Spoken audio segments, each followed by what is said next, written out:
Morning students, welcome in this class. This is class 8th subject social science, and as we are studying about our history chapter 2nd, that is trace to territory, and it is the third lecture of this chapter. And in today's lecture we will discuss about the topics like, that is, company rules expands, subsidiary alliance, Tipu Sultan, the Tiger of Mysore, and war with Maratha. But before starting the today's lecture, first we will recapitulate our previous topics in brief. Yes, students, in the starting of the chapter, as we studied that in 1600, the East India Company acquired a charter from the ruler of England, Queen Elizabeth I, and granting it the sole right to trade with East. But before it, many other trading companies, trading European companies already entered in India, which were Portuguese, French, and Dutch. And all these companies wanted to buy the same things, such as the fine qualities of cotton, silk, pepper, means the spices from the Indian market. This is there. And East India Company started its trade. First, it started its trade with Bengal, and for that, first English factory was set up on the bank of river Hooghly in 1651, and after that, by 1696, it began building a fort around the settlement, and the Mughal Emperor Aurangzeb he issued a farman and granting the company the right to trade duty free. Means according or after getting the farman, now East India Company got the right to trade without paying tax in Bengal. This is there. But after the death of Aurangzeb, the Bengal Nawabs like Murshid Quli Khan, Alivardi Khan, Sirajuddaulah, one after another, all these Nawabs refused to grant concessions to the company, and in which Sirajuddaulah was also there. He ordered the company to pay the taxes also, revenues also, and also asked to stop its fortification. But these demands were not accepted by the company, and so as a result, a battle of Plassey was fought between Sirajuddaulah and the company. But in this battle, Sirajuddaulah was defeated and killed by the company, as his commander-in-chief Mir Zafar deceived him. Means he fought war in favor of Britishers. Okay, this is there. And after that, Mir Zafar, that Mir Qasim became the Nawab of Bengal. But Mir Zafar could not prove himself a puppet ruler for a long time, so the company deposed him, installed with Mir Qasim in his place. Means after the Mir Zafar, Mir Qasim became the new Nawab of Bengal. But when Mir Qasim also complained, he in turn was defeated in the Battle of Buxar. Means, and after the Battle of Buxar, the company appointed residents in Indian state. Means now they decided to become Nawab themselves. And who were these residents? Now we will discuss about it. But before it, like, companies rule expands. Yes, students, actually the time period between the 1757 to 1857, it was the time period when Britishers expanded its rule in whole over India, and East India Company had a different way of expanding its rule in India. Actually, it rarely launched any direct military attack on any Indian territory. He used a variety of political and economic and, you can say, diplomatic methods to extend its influence, and before annexing any Indian kingdom. This there. And for that, means after the Battle of Buxar in 1764, the company appointed residents in Indian states. Yes, students, now question arises, who were these residents? Actually, residents were the political agents of the Britishers who served the interest of the companies. Means those who work in favor or on the behalf of the officials of the East India Companies. And through these residents, now companies started interfering in the internal affairs of Indian states. And the one example of this interference, that is subsidiary alliance. Here, students, now the question is there, what is subsidiary alliance? Actually, according to it, the Indian ruler were not allowed to have their own armed forces what is there? Actually, under the system of subsidiary alliance, the Indian rulers were not allowed to have their own independent armed forces. Means they were to be protected by the company, but had to pay for the subsidiary forces, and that the company was supposed to maintain for the purpose of these protections. Okay, means they were not allowed to keep their armed forces. They were protected by the forces given by or provided by the company, but for that, means in return they had to pay taxes. And the students, if the Indian rulers failed to make the payment, okay, and so the part of their kingdom or territory was taken away as penalty, and the states which had to lose their territories on this ground were Awadh and Hyderabad. So understood about the subsidiary alliance. What do you mean by subsidiary alliance? So simple is there that Indian rulers were not allowed to keep their armed forces, and they were protected by the forces provided by that company, and for that they had to pay taxes, and if they unable to pay the taxes, then their kingdom would be taken by the Britisher as penalty. This is there? Yes. Now students, yes. Now what about the southern part of India and especially Mysore? Now we will study about the policy of the Britishers, okay, related to the Mysore. What type of policy they adopted in Mysore? Yes students, actually Mysore had grown in strength under through leadership of powerful rulers, and these powerful rulers like Hyder Ali, who ruled in in Mysore from 1761 to 1782, and his famous son Tipu Sultan, and he ruled from 1782 to 1799. Actually, Mysore controlled the profitable trade of the Malabar coast, where the company purchased pepper and sandalwood. This is there. But in 1785, Tipu Sultan stopped the export of sandalwoods, pepper and cardamom through the ports of his kingdom, and disallowed local merchants from trading with the company. And for that, the 4 battles were fought between Mysore, ruler of Mysore, and between that company. And these were first between 1767 to 1769, second 1780 to 1784, third one 1790 to 1792, and fourth one 1799. This was the last Mysore war, and in which Tipu Sultan was killed. This is there? Yes students, now we will study about the Tipu Sultan, the great ruler of Mysore, and he is also known as the Tiger of Mysore.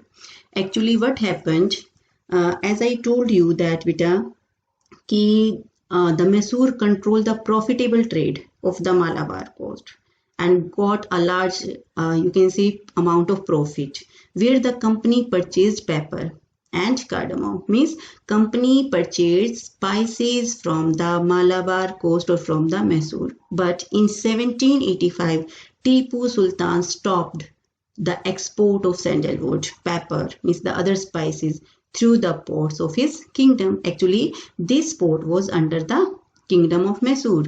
So means Tipu Sultan disallowed the company to take these things from his kingdom. And he also disallowed local merchant of his area from trading with the company. And he also established a close relationship with the French in India, means the French officials, those who were living in India. He had a friendship, means good relations with them. And after that, he modernized his army with the help of these French officials. This is there? Yes, students. So for these things, the British got furious, means they were afraid, angered, and they waged 4 battles against the Tipu Sultan. As I told you in the starting, 4 battles were fought between Tipu Sultan and the company. As I told you beta, in 3 wars, this is there, that Tipu Sultan won all, or victory of the Tipu Sultan was there, but only the last battle, the battle of Sringapattam, this was the capital of Mysore or Tipu Sultan, did the company ultimately win a victory. It means Like means when the British became furious and tried to suppress the power of Mysore. For this they fought for war, and also known as Anglo-Mysore War. So in which Tipu Sultan was killed in the War of 1799. This I told you, means this was the fourth Mysore War when it fought in 1799. This is there, and now means he was defeated and killed by the Britishers, and this was the great victory of Britisher in India. So Tipu Sultan killed, defending his capital Seringapatam, and the subsidiary alliance was imposed on this state also. Means now the state was protected by the British army. So subsidiary alliance also imposed in Mysore after the death of Tipu Sultan. Yes, students, now our next topic is there, that is wars with Marathas. Yes.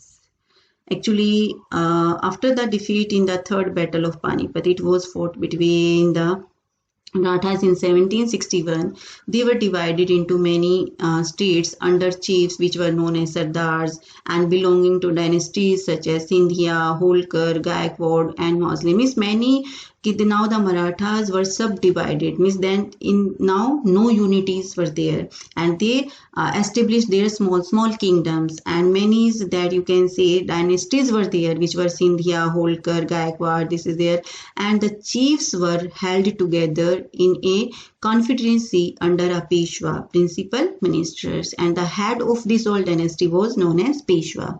And these Marathas were fought between these and the companies, means between the Peshwas and the companies. And this war with Marathas, actually 3 wars were fought between Marathas and companies, and they were also known as Anglo-Maratha wars.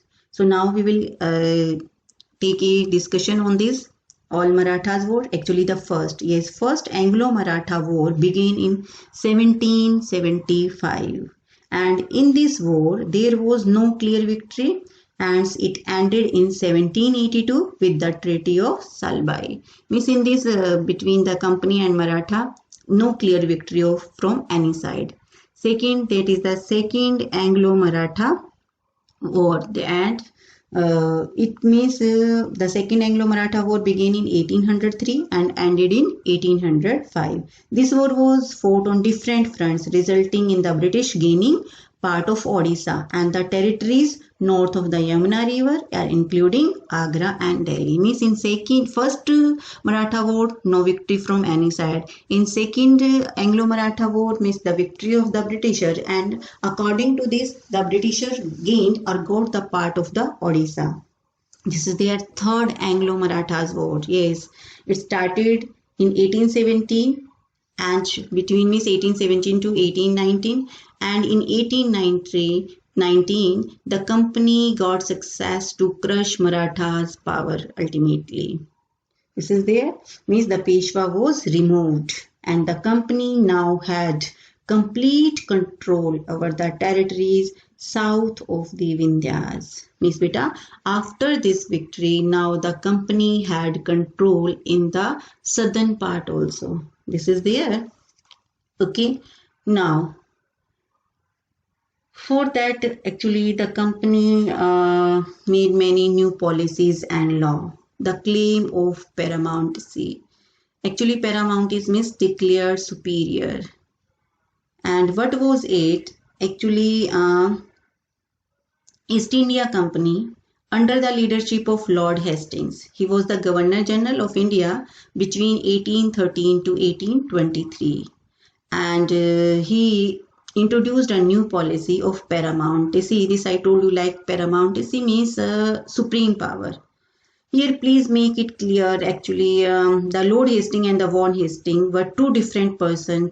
So don't get confused. This is there. Actually I want to tell you Lord Hastings and that Vaughan Hastings. They were the two different officials. Earlier I used the name of that Vaughan Hastings also, the first Governor General. Vaughan Hastings was the first Governor General of India. This is there. So in order to become a paramount power, they started annexations of different territories of India. And during this process, they also faced some resistance at some places like Rani Chinnamma, the Queen of Kittur, Karnataka, led an anti-British resistance movement through she was finally arrested. Actually, beta, what was it? According to this, now British declared themselves as superior power. And according to it, now they asked the Indian, you can say ruler, means now they were not allowed any Indian ruler to extend his or her kingdom. Means they denied to extend their kingdom. This was there, but it was challenged by many people in India, and in which one was there like Rani Chinnamma, Queen of Kittur, or Miss. They led an anti-British resistance movement, though she was finally arrested in 1824, and in late 1830 the company became worried about the Russia, who is thought, you can say, could give it tough competitions to the company. This is there. And for this, it tried to secure the northwest frontier of India by fighting a prolonged war with Afghanistan between 1838-1842 and established an indirect rule there. Actually, what was there? Now, the other European country, Russia's also, means they were also searching, or they were also entering in India for trading. And for that, now British decided to take indirect rule, you can say, in India. Means they established indirect rule in India, and it also took over like Sindh in 1843, even Punjab, which British were not able to annex during the reign of Maharaja Ranjit Singh, and it was finally won over the British after his death. And in 1849, now, as we know that most of the India was under control of Britishers. This is there, and they also use political methods of annexions, so like doctrine of lapse. This is there, and about this doctrine of lapse, what was this policy, we will study in our next lecture. Understood there? Yes, students. Now, so what is the conclusion? Actually, the Britisher adopted all diplomatic, political methods, okay, to extend or means its influence or for annexing an Indian kingdom. This is there. So in this way, our today's lecture is completed. Tomorrow we will discuss about new topics like doctrine of lapse, and this is claim of paramountcy ho gaya, setting up new administration, and the company's army. So now note down your today's homework. Yes, first question of today's homework is this, like write a short note on Tipu Sultan, the tiger of Mysore. This I told you, Tipu Sultan is known as tiger of Mysore. So in which you have to write their achievements and their ruling period. And second question, give a brief descriptions of all three Anglo-Maratha war. Third one, explain the system of subsidiary alliance. This is your NCERT question, which is given in your book. And fourth one, who introduced the policy of paramountcy and what did it mean? So this is your homework, and now we will discuss our yesterday's homework solutions, who were called nabobs. Yes, several company officials returned to Britain with wealth and led flashy, comfortable or luxurious life, you can say, and showed their riches with great pride. They were called nabobs. How did the injunctions of Diwani benefit East India Company? Means got the Diwani right of collection taxes. Yes, the Diwani right allowed the company to exploit the vast revenue resources of Bengal. The overflow of gold from Britain stopped after the injunction of Diwani. Like earlier, they purchased the Indian goods or raw material with gold and silver, but now they had the sources, means money, through the revenue, and this revenue they could use to finance company expenses. Short note on Battle of Plassey. Yes, Battle of Plassey was fought between the forces of Nawab of Bengal, Sirajuddaulah, and East India Company. It was fought on 23rd June 1757 at Plassey near Murshidabad. And a major portion of 50,000 strong army of the Nawab, means Sirajuddaulah, was controlled by his commander-in-chief, that is Mir Zafar. In this way, Mir Zafar deceived his Nawab and the Bengal Nawab was caught and killed by Britishers. This was a great victory of East India Company in India. It was also known as the first victory of Britisher in India. Now last question, why did company want a puppet ruler? Yes, a puppet ruler would willingly give its trade, concession and other privileges. So friends, in this way our today's lecture is completed. Tomorrow we'll meet again with new topics. Thank you.